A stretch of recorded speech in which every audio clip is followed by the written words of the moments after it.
चलें, बिस्मिल्लाहिर्रहमानिर्रहीम।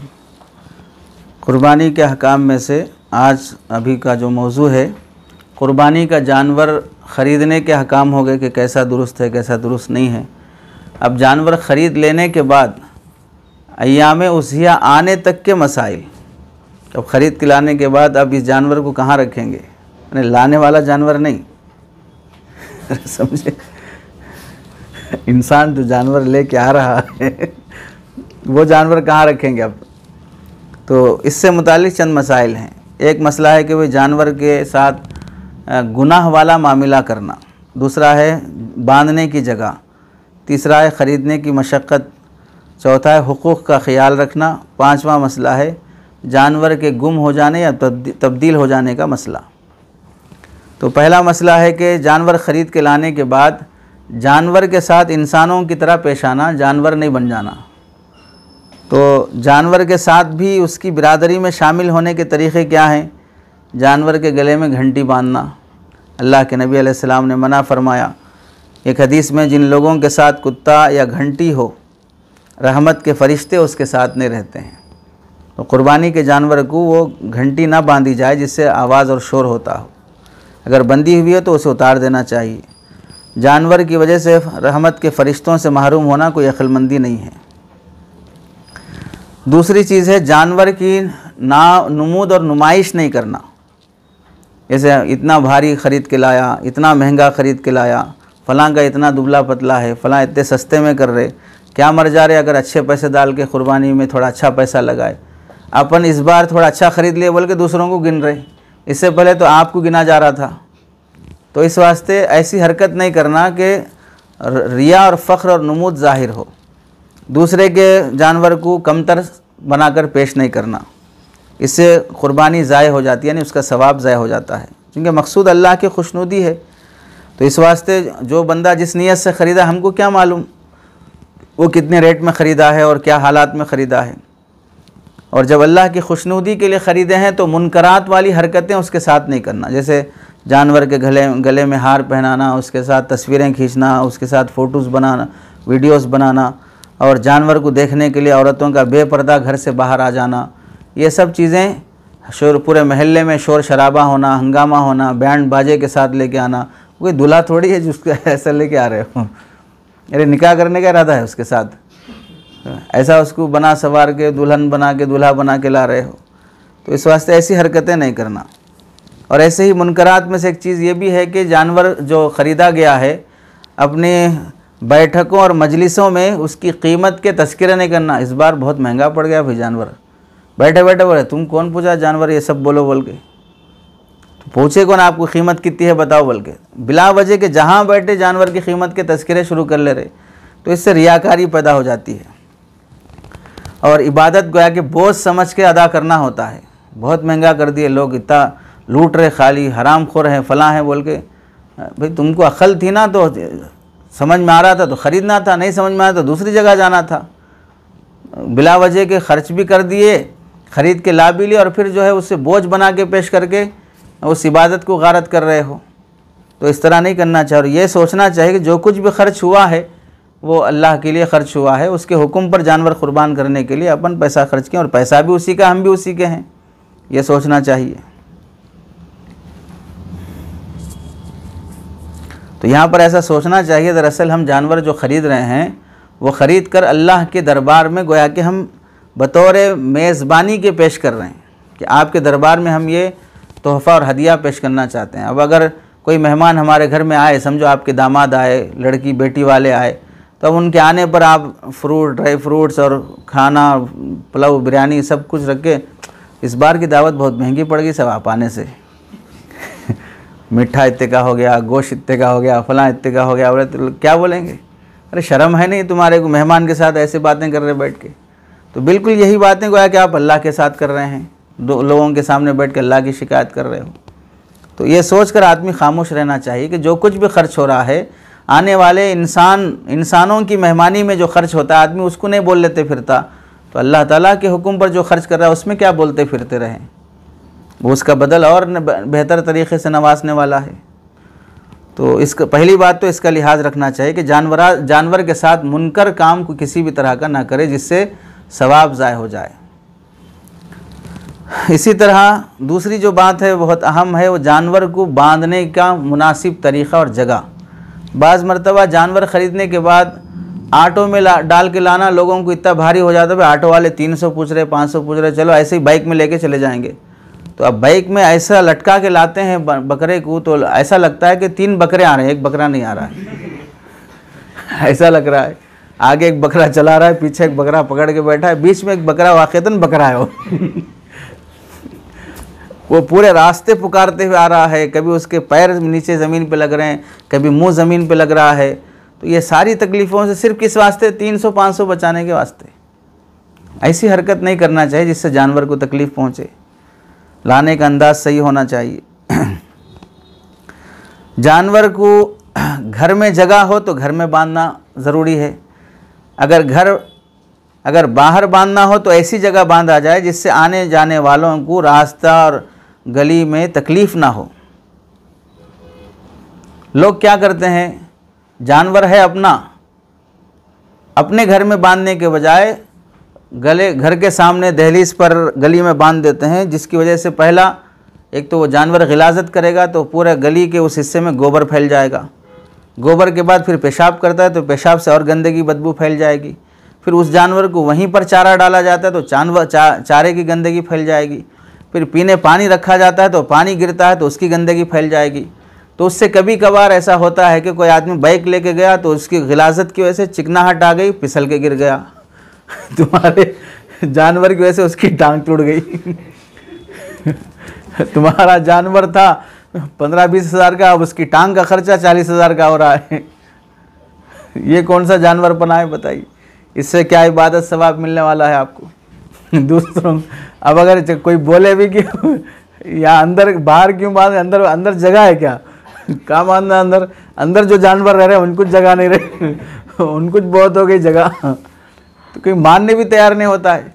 भाई जब तुम्हारे पास जगह नहीं है तो फिर ला के बांध रहे क्यों? आयन उस मौके पे जाके ख़रीद लो, चंद पैसे बचाने के वास्ते कि भाई पहले ख़रीद लिए तो सस्ता पड़ता। तुम्हारे सस्ते के चक्कर में दूसरे की टांग जा रही, वहाँ पर दूसरे की जान जा रही। अच्छा कभी चलिए गली पे वो फिसल के नहीं भी गिरा तो बाज़ मरतबा खुद जानवर क्या थोड़ा ही शरीफ होता है, वो किसी के हाथ पे बैठ किया थोड़ा ही होता है, किसी का मुरीद हो के भाई मैं बहुत शराफत के साथ खड़ा रहूँगा चूँकि अल्लाह के नाम पे कुर्बान हो रहा हूँ। अब वो कभी लात मार देता है किसी को, छोटे बच्चे को लात मार दिया, बूढ़े आदमी को लात मार दिया। अरे ऐसा भी तो होता ना। तो उससे कितनी तकलीफ होती। तो एक तकलीफ ये है। और तीसरा कभी कभार ऐसा होता कि उस गली में गैर मुस्लिम लोग रहते ना, तो वो लोग जब देखेंगे कि भाई जब इनकी ईद आती है तो एक हफ्ते तक बदबू फैली रहती है, गोबर पड़े रहता है, जानवर गली में काटते हैं, उसमें खून बहते रहता है, कचरा पड़े रहता है, तो उसी गली से गैर मुस्लिमों को गुजरना है। तो वो लोग क्या समझते हैं कि हमको जलाने के लिए इस तरह कर रहे लोग, हमारी गली में हमको दिखाने के लिए इस तरह कर रहे, ये चाहे तो अंदर भी कर ले सकते। तो इससे नफ़रत और दुश्मनियाँ बढ़ जाती हैं। और बाज़ लोग तो ऐसे हैं कि 1-2 जानवर को ख़रीद के ला लिए, अब टेंट बांध दे के 3-4 दिन तक के वास्ते कब्ज़ा कर लेते गली। अब ये गली बंद, इधर से कोई भी नहीं आना। क्यों? इधर इनके मेहमान बंधे हुए हैं, इनके रिश्तेदारों को बांध के रखे हैं यहाँ पर।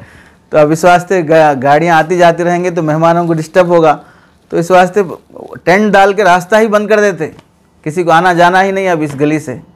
तो ये तो नाजायज़ हरकत है, रास्ते के हुकूक़ के बिल्कुल ख़िलाफ़ है। आप अलैहिस्सलाम इंसानों को रास्ते पर बैठने से मना फरमाया, जिससे आने जाने वालों को तकलीफ़ होती है। तो फिर जानवरों को बांध कर तुम इंसानों को तकलीफ़ पहुंचा रहे हो, ये कौन सी इंसानियत है? कौन सी इस्लाम और शरीयत की तालीम है? जानवर चंद दिन पहले ख़रीद के ला लेना कोई वाजिब अमल नहीं है, लेकिन दूसरों को तकलीफ़ पहुंचाने से ख़ुद को रोकना ये वाजिब अमल है। तो इस वाजिब को तुम फौत कर दे रहे हो। इज़ाए मुस्लिम क्या इज़ाए इंसान कर रहे हो, तुम सबको तकलीफ़ पहुंचा रहे हो।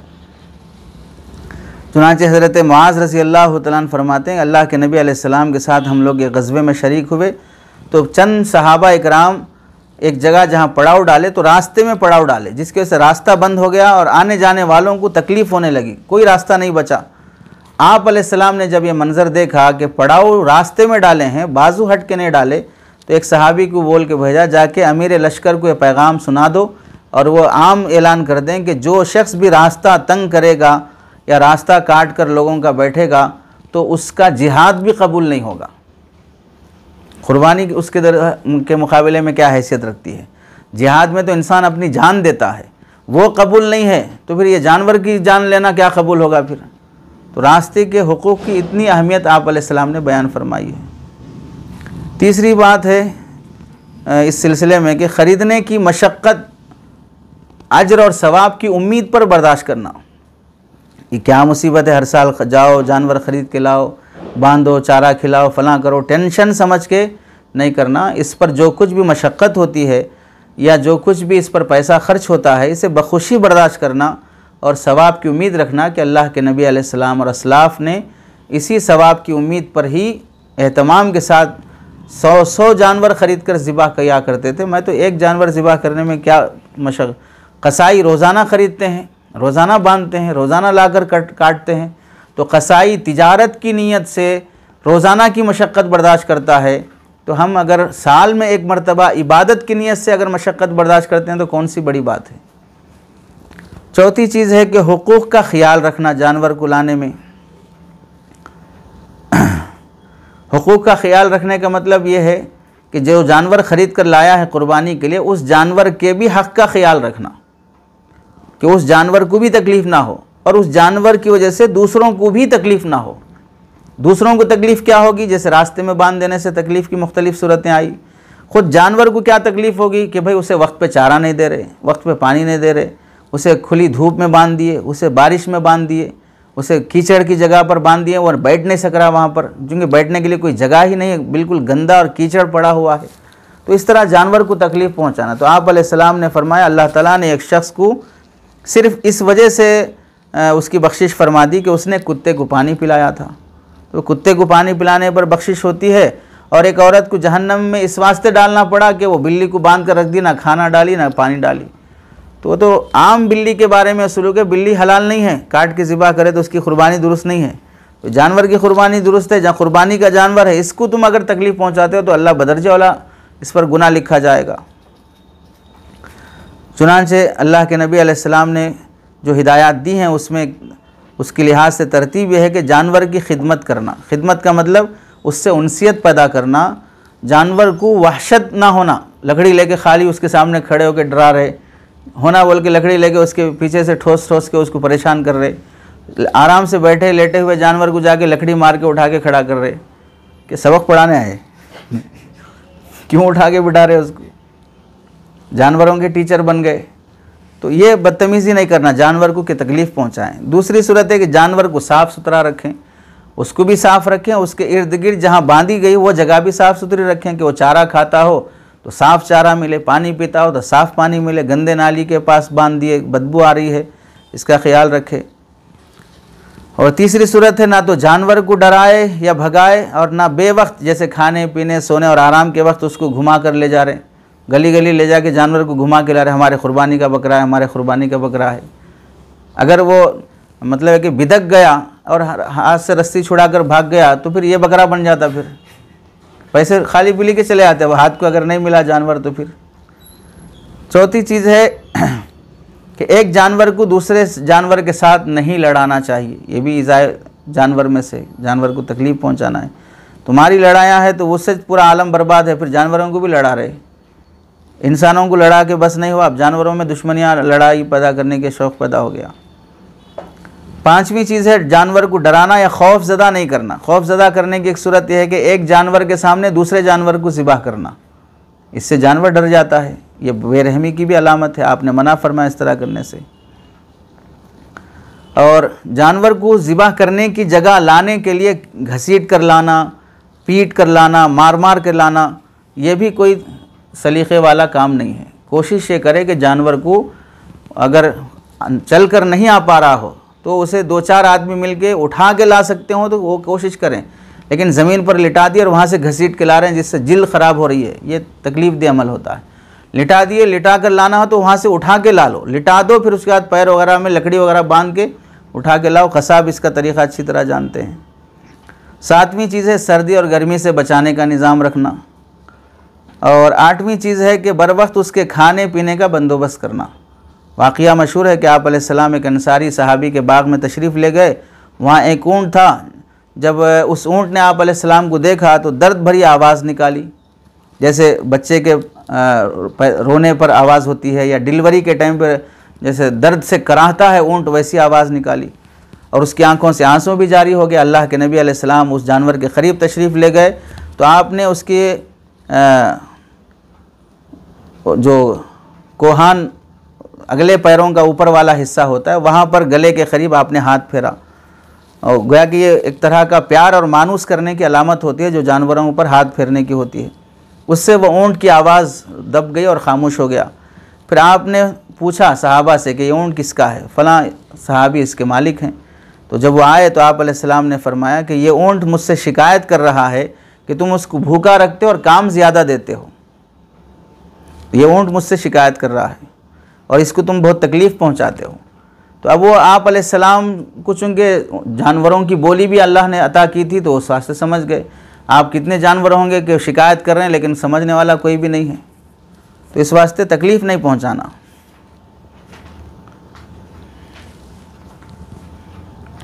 और अगर एक जानवर में दूसरे रिश्तेदार भी शरीक हों, कई ख़ानदान के लोग मिलके, तो गोश्त तकसीम करते वक्त या जानवर के लाने जाने में जो कुछ भी मसला हो तो मामलात उनके साथ साफ साफ रखना।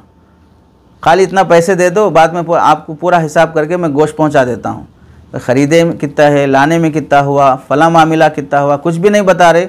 इससे मामलात में बिगाड़ पैदा हो जाता। वाज़े रखो सब। अगर दूसरों को शरीक कर रहे हो, पार्टनर से कोई बात छुपा कर मत रखो। जानवर की देखभाल में ऐसे भी नहीं हो जाना कि अल्लाह का हुक्म टूट जाए। नमाज़ें छोड़ के खाली जानवर को चारा खिला ले बैठे, पानी पिला ले बैठे, तो उसकी वजह से नमाज़ों में कोताही नहीं होना, इबादत में कोताही नहीं होना। 5वीं चीज़ है आज के मसाइल में कि जानवर तब्दील हो जाए, ख़रीदा हुआ जानवर क़ुरबानी के लिए, या गुम हो जाए तो क्या मसला है। इसमें पहला मसला है, अगर कोई शख्स पहले से कोई जानवर पाल रहा है और अय्याम क़ुरबानी में उस जानवर की क़ुरबानी करने की नीयत से पाल रहा है कि मैं इस जानवर की क़ुरबानी करूँगा, तो इस तरह नीयत करने से उस जानवर की क़ुरबानी लाजिम नहीं हो जाती, बल्कि ऐसे जानवर को बदलना और फ़रोख्त करना भी जायज़ है। यानी जिसकी मिल्कियत में है, पहले ही से जानवर हो, तो उसकी क़ुरबानी की नीयत कर लेने से वो जानवर लाजिम नहीं हो जाता है, क्योंकि जानवर पर क़ुरबानी वाजिब नहीं होती है, इंसान पर वाजिब होती है। तो अब ये जानवर की वजह दूसरा कर लो, कोई मसला नहीं है। दूसरा मसला यह है कि जानवर ख़रीदने के वक्त क़ुरबानी की नीयत करना चाहिए। अगर नहीं किया, बाद में क़ुरबानी की नीयत करे, तो उस जानवर की क़ुरबानी करना भी लाजिम नहीं है। उस जानवर को भी बदल के दूसरे जानवर ख़रीद के हम क़ुरबानी कर सकते हैं। तीसरा मसला, जानवर ख़रीदते वक्त क़ुरबानी की नीयत, अगर जानवर क़ुरबानी की नीयत से ख़रीदा, उसके बदले में दूसरा जानवर क़ुरबानी के लिए बदलना चाह रहा है या उससे बेच के दूसरा ख़रीदना चाह रहा है, तो दूसरा जानवर पहले जानवर से कम कीमत का नहीं होना। बदलने का इख्तियार है, बेच के दूसरा लेने का इख्तियार है, लेकिन दूसरा पहले से कम कीमत का नहीं होना। अगर दूसरा पहले जानवर से कम कीमत का है तो जितनी कीमत आपको बचती है वो बची हुई कीमत सदका करना वाजिब रहेगा, इसका लिहाज है। चौथा मसला, जानवर गुम हो जाए तो क्या हुक्म है। तो फिर इस सूरत में देखा जाएगा किसका जानवर गुम हो रहा है, साहिब निसाब का या गैर साहिब निसाब का। साहिब निसाब जिस पर क़ुरबानी वाजिब है उसका जानवर गुम हो रहा है तो कोई मसला नहीं, दूसरा जानवर उस पर वाजिब रहेगा, क्योंकि आपकी माल पर क़ुरबानी वाजिब हुई और माल निसाब के बक़दर मौजूद है। इस ख़रीदे गए मुतय्यन जानवर पर क़ुरबानी वाजिब नहीं कि इसी की क़ुरबानी करें, तो बदल कर दूसरा जानवर करना पड़ेगा। और अगर जिस पर क़ुरबानी वाजिब नहीं थी फिर भी उसने ख़रीद कर शौक़ से, इबादत की गर्ज से जानवर ख़रीदा है और क़ुरबानी करना चाह रहा है, वो जानवर गुम हो गया, तो अब उस पर नया जानवर, दूसरा जानवर ख़रीदना वाजिब नहीं होगा। इस वास्ते कि ऐसे आदमी पर क़ुरबानी वाजिब नहीं होती, ख़रीदे गए की क़ुरबानी वाजिब होती। अब वो जानवर ही चला गया तो क़ुरबानी का हुक्म भी उस पर से साक़ित हो जाएगा। तो बदल जाने या गुम हो जाने में ये 3-4 अहम मसाइल हैं। बस ये चंद मसाइल क़ुरबानी का जानवर ख़रीद कर ईद का दिन आने तक के मसाइल हैं।